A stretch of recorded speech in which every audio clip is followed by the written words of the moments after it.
What's poppin' YouTube? It's your boy Jmulaahh, man. I ain't gonna lie, I just woke up, bro. Like, just the next day from yesterday when I dropped them videos. I ain't gonna lie, it's raining outside. But fuck that though. Shit, it's a new day, feel me? Different clothes, you know. Your boy took a shower. You always gotta take a shower. Shit, UK rappers, I don't know what y'all be doing in the UK. I just gotta know. I don't know what y'all be doing. And I ain't gonna lie, I've been wanting to do like reactions on UK, like, cause I ain't never did no reactions on UK. I'ma start doing reactions on some type of rapper too. Oh God. UK drill scene can get pretty wild. Stabbing, kidnapping, murder, and extortion are all common in drill rappers. Not like before. Nah, like I feel like with all the drill rappers from like different cities and countries and shit, I feel like each of them wanna be each other. Like, you got your niggas from New York, they wanna be like niggas from Chicago, and you got niggas from the UK, they wanna be like niggas from New York. So I feel like everybody just wanna be everybody. You feel me? About real crimes going on in the streets. But when you're living that life and telling the world about it at the same time, it's not hard for the fans to figure it out. Here's a look at a few drill rappers who got arrested for murder. Jubes. Jubes is a rapper from North London who's associated with the NPK drill gang.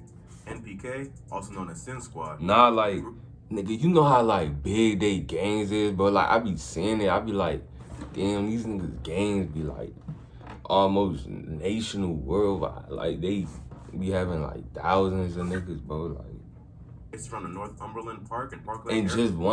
just one hood, like of Tottenham in the N17 postcode. They're one of the most well-known gangs in the UK drill scene. Look at bro, rival crews like NPK, Wood Green, and TPL. Jules was one of NPK's top hitters and one of the most respected gang members. You know on Halloween they be getting busy. One of the most skilled rappers and had an effortless flow and unique wordplay that set him apart from many other drill artists. But like many talented drill artists, he never got a chance to truly shine because he was arrested for murder before blowing up as a rapper. On December 22nd, 2018. See, I see what he tried to do. He tried to do a drill. He tried to do a drill to make him pop so niggas can know it's him when he rap. Jubes, along with three other teenagers, were arrested for the murder of Wilhelm Mendez, a 25-year-old boxer. The other three with him his head, NPK members Stewie, Scatty, and Rels. They were all under 18 at the time, with the youngest being just 15 years old. Mendez was a Portuguese national who was just getting off work at his job as a porter in a restaurant. The crew was hanging around outside the Tottenham High Road bus stop after they had just beat up and robbed two boys aged 18 and 19 who were waiting for the bus. They then made their way to the Bruce Grove station where they spotted Mendez and decided to attack him next. Mendez, who was an amateur boxer, tried to fight him off. Even though it was 4 versus 1, Mendez was older and knew how to fight, so he managed to beat up the younger two, Rels and Stewie. But he didn't realize that Scatty had 2 blades on him. He passed one of them to Jubes, and they both chased him into an alley. Yeah, bro, that's the thing, like with the UK, like them niggas be having blades and knives and shit, bro. It's like, it probably ain't that. It's hard for them to get guns, bro. It's hard for them to get guns. And if they do get guns, it be them little pecker-ass guns, them Flintstone-ass guns. Them niggas don't got big guns. They got them Flintstone guns with the muskets and shit. They don't got them big choppers and, nah, bro. Grabbed the bag he had and then stabbed him to death outside the McDonald's. CCTV footage from outside the restaurant showed the 2 older boys fist bump and then casually walk away, leaving Mendez to bleed out in the street. The 4 boys were later caught and arrested. Stewie and Rouse were only 15 at the time of the crime and were not found guilty of murder but were charged with robbery. One was sent to a youth rehabilitation center and the other was sentenced to 2.5 years in prison. Jubes pled guilty to manslaughter and was sentenced to 10 years in prison. Scatty pled guilty to murder and was sentenced to 17 years behind bars. With Jubes being locked up, 17. lost one of its most. Nigga, if they was in the US, they would have got more than 17, bro. I'm telling you. 5 members, but it also lost one of its most talented rappers. On the track Op Block Tour, Jubes could be heard rapping about a similar stabbing. It's not clear if he's talking about the murder that got him locked up, but he describes it in such vivid detail that you can tell he's not playing around. Because they were under 18 at the time of the murder. Nah, y'all saw that scooter. Imagine a nigga with a mask on Halloween like that, just sliding with that scooter. They won't serve the entire length of their sentence. Ma! But if old MDKB forces them to go hard in prison, it may be a while before Scatty and Jubes are back on the street. If you thought that was wild, this next rapper stabbed 4 fans outside of a concert, killing one of them, and was arrested at the airport after fleeing to Greece. He stabbed 4 friends. Scars is a rapper from the Hornsey area of London. I ain't gonna lie, like, you know how mad you gotta be, like, to stab a nigga, bro? Like, I ain't gonna lie, like, stabbing, that's personal. Like, anybody, I ain't gonna say anybody, but, like, mostly anybody can shoot anybody. Like, but nigga, stabbing, like, that's personal. You walking down, stabbing, but stabbing 4 niggas is crazy. Not gonna lie. So you gotta be mad, also man. known as Villeside or V8. They're known to beef with other North London gangs like 22 from Wood Green and 3x3 from Edmonton. Scars was one of the most prominent rappers from the 8th who was well known in North London. On August 25th, 2019, a grime rapper named Mo Stack. You can tell he from the UK. Look at that nigga head. Scars was good friends with Mo Stack, and he went to the concert that night to support his boys. But being a well-known driller in the streets of London, Scars didn't go to the show unarmed. He pulled up with a huge machete in case anything popped off. It's not entirely clear what happened that night. See what I be saying? They got no guns. A huge brawl broke out in the streets outside the club.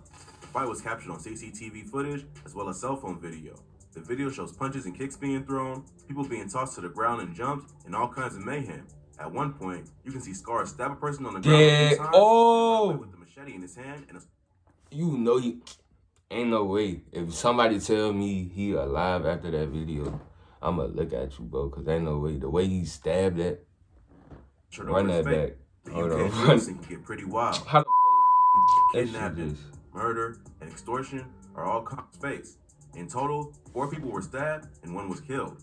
The murder victim's name was Andre Bent. He happened to be the cousin of Bradley McIntosh from the pop group S Club 7. All of the victims were civilians, and the fight does not seem to be gang-related, other than the fact that Scars was associated with the 8. Right after the murder, Scars fled the country and went to Greece. But he didn't even last a week and returned to London 6 days later. By then, the police had already figured out that he was the prime suspect and were waiting for him on the tarmac. Does that look like Lil Meech? According to authorities, they used his music as a way to track him and identify him as the attacker in the video. His lawyers tried to argue that he was acting in self-defense. Scars and his crew had been attacked first outside the club.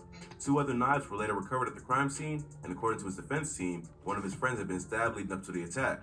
Scars was just 16 at the time, and they argued that he was traumatized and acted in the heat of the moment. But the fact that he brought a giant machete to a concert wasn't a great look. The judge also noted that after getting convicted, Scars got his hands on the phone where he recorded. Low-key, bro, I feel like because I know the guns banned out there, but I feel like if they stab somebody, they'll get more time than shooting somebody in the UK. I feel like that. I'm gonna look that shit up because it's a rap that was released to the internet. Oh, he brags about the killing in normal drill fashion and shows little remorse for his actions. But either way around, nigga, you still getting probably the same time, bro. I don't know. The family of Andre Bent also revealed that his fiancée was pregnant and she was gonna tell him the next morning. I don't know what I'm talking about. But never got a chance. 9 other people were also arrested for the brawl and charged with a violence disorder. Their sentences ranged from 1 to 3 years. But Scars was the only one charged with murder. Despite his claims of self-defense, he was found guilty and sentenced to 20 years in prison. It's hard to tell what really went down that night. What seems most likely is that Scars and his group were pressed over some gang shit and reacted. Once the brawl broke out, it was probably hard to tell who was who, and he may have stabbed civilians by accident, thinking they were the ops. Or maybe the fight went down, and Scars just wanted to gain some internet clout by chefing up anyone he can get his hands on. He probably thought he could just skirt off to Greece and start over. But being a teenager with limited funds, who wasn't able to use their true identity in a foreign country, probably wasn't as easy as he thought it would be, which is why he returned to London. Unfortunately, London lost another talented rapper. But that's what happens when you bring a machete with you on a regular night out.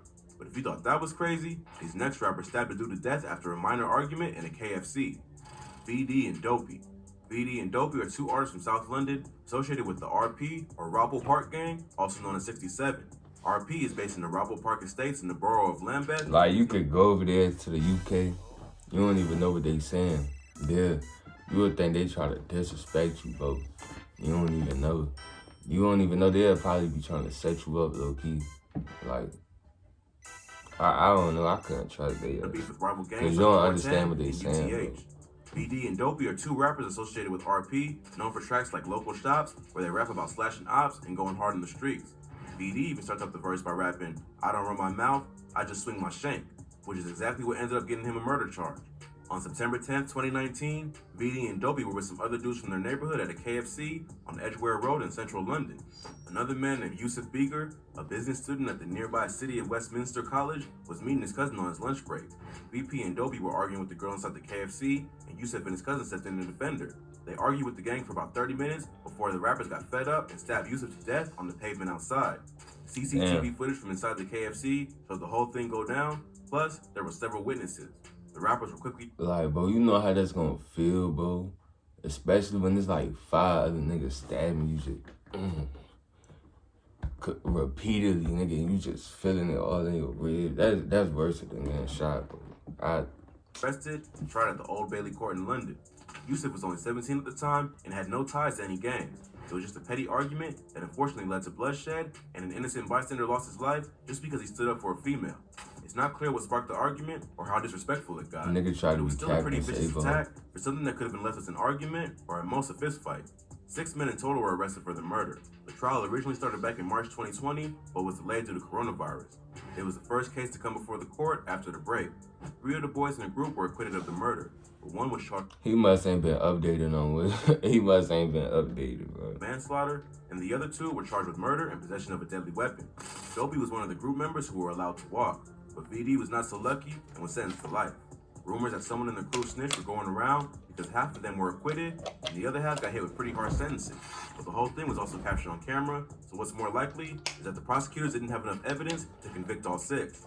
So they focused on the ones who did the stabbing.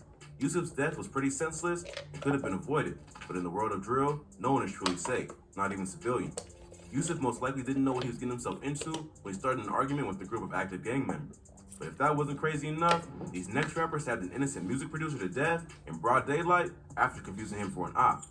Nico and KK. Nico and KK are 2 rappers and gang members from South London. Nico's associated with the Show or Shower Gang, which is just older members of the crew 814.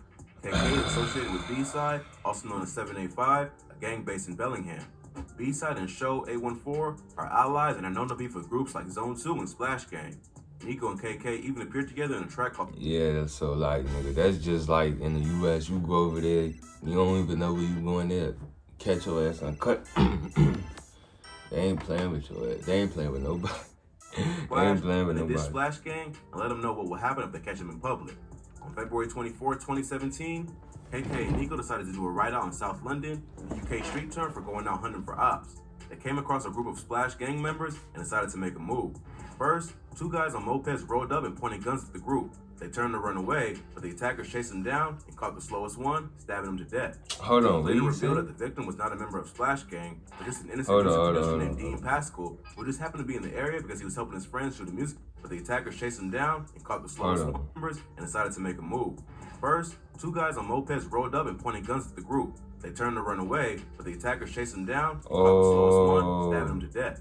It was later... Wait, Nick. You said they pull up. You said they pull up on mopeds, aiming at guns. So how do they? That don't make sense, nigga. Do they have knives on the guns? Like, cause look what you just said, bro. And decided to make a move. Listen. First, 2 guys on mopeds rolled up and pointed guns at the group. They turned to run away, but the attackers chased them down and caught the slowest one, stabbing him to death. It was later revealed that they just must love really stabbing niggas, cause ain't no way you pulled up on a moped with guns aiming and you still choose to stab a nigga. Y'all niggas is... victim was not a member of Splash Gang, but just an innocent music producer named Dean Pascal, who just happened to be in the area because he was helping his friends shoot a music video. No, bro. I heard about that one little nigga, bro. He got stabbed on his birthday and they started mocking him with a birthday cake. I don't know who that. I'm gonna do a reaction video on him. I don't know who it is, but I'm gonna figure out, bro. 2 rappers he was helping did have ties to Splash Gang, and Dean was killed in the case of mistaken identity. They stabbed Dean 14 times. Like, he put a birthday cake in his video. Mocking him. He attempted to get some help and stumbled down the road in front of a group of parents walking their children to school, but bled out before paramedics could arrive. Nico was arrested for the murder shortly after, but KK fled to Jamaica to try to hide out. Just like Scars, he didn't make it long abroad, and eventually returned to the UK, where he was immediately arrested. Nino and KK were charged with murder, as well as possession of a deadly weapon. They were both found guilty in court. KK was sentenced to life in prison with a minimum of 17 years, and Nico was sentenced to life with a minimum of 20 years. Damn. There was a rumor floating around that while in Jamaica, KK called Nico, who's his cousin, and told him to snitch to get a lighter sentence. But this is unconfirmed internet gossip. 2 other B-side affiliates who also participated in the attack were found guilty and given a life sentence in a separate trial. A 5th defendant who was arrested for the crime was found innocent and allowed to walk. Dean's murder was just another tragic example of knife crime in the UK getting out of control. He wasn't killed for anything that he said or did, just because he happened to be hanging around with the wrong people at the wrong time. But in the world of drill, it's a lot of people like that. They need to stop. Gangs, even if They need to it's stop. business, you can get caught in the line of End fire. up just crazy, but damn, that's the end of the video. The UK, they wildin'. Ain't gonna lie, they wildin'. But hey, man, it's your boy Jmulaahh, man. Oh yeah, and I be streaming too. If I'm not dropping videos, I'm streaming on Twitch. I'm gonna put that shit in the description. I'm gonna put my Twitch, Instagram, TikTok, all that in the description, bro. Join the Twitch if you feel like you need to join the Twitch. You know, I'm gonna be in the Twitch with the guys. We gonna be on all type of shit. But hey, man, it's your boy Jmulaahh, gang.